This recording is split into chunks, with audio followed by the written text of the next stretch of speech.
Liwanag, malayo-layo ba ang ating pupuntahan? Baka tayo gabihin. Huwag kang maproblema, hindi tayo gagabihin. Basta magtiwala tayo sa kanya. Hindi niya tayo pababayaan. Sandali tayo, magpapalit lang ako ng shorts para mas mabilis ako maglakad. Ang hirap ng nakapantalon. Oh, sige, hintayin ka namin. Anong ginagawa nyo dito? Ba't nandito kayo sa lupain ko? No trespassing yung ginagawa nyo ah. Kaberto, napadaan lang kasi hinahanap namin yung baka naming nawawala. Baka dito napunta. Tama. Oh, sige, umuwi na ho kayo. Sige ho.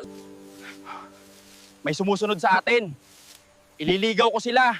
Dadalhin ko sila sa barangay. Dahan-dahan lang tayo, huwag tayong maingay, sundan natin sila. Basta yumuko kayo lagi. Kinakabahan naman ako sa ginagawa natin. Nako, lumingon yung aso, parang napansin yata tayo.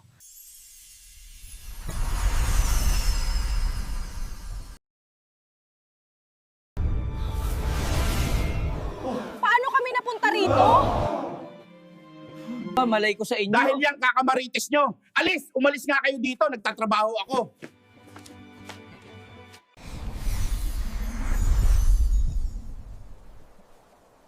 Paano nangyari yon? Sinusundan natin sila.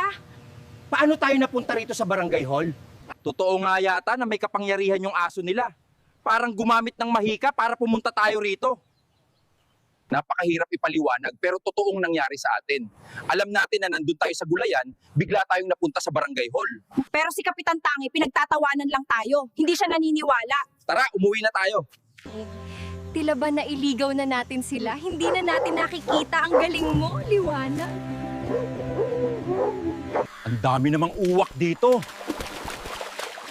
Delikado dito, kailangan matalas ang mata nyo. Nasa loob tayo ng kagubatan. Liwanag, tulungan mo kami! Liwanag, tulungan mo kami! Huwag mong subukan! Hindi mo kaya ang aking kapangyarihan! Ang galing mo, Liwanag!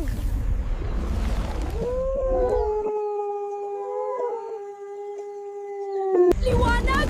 May buhaya na naman! Tulungan mo kami!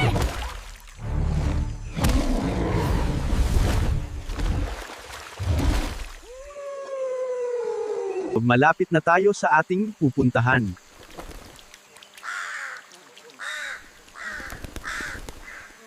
Tapos na ang iyong pagbabantay, maaari ka nang umalis.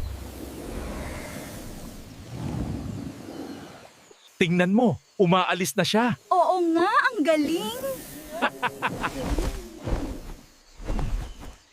Gagamitin ko ang pilak na kapangyarihan kung kakayanin ko para hindi ako manghina. Liwanag.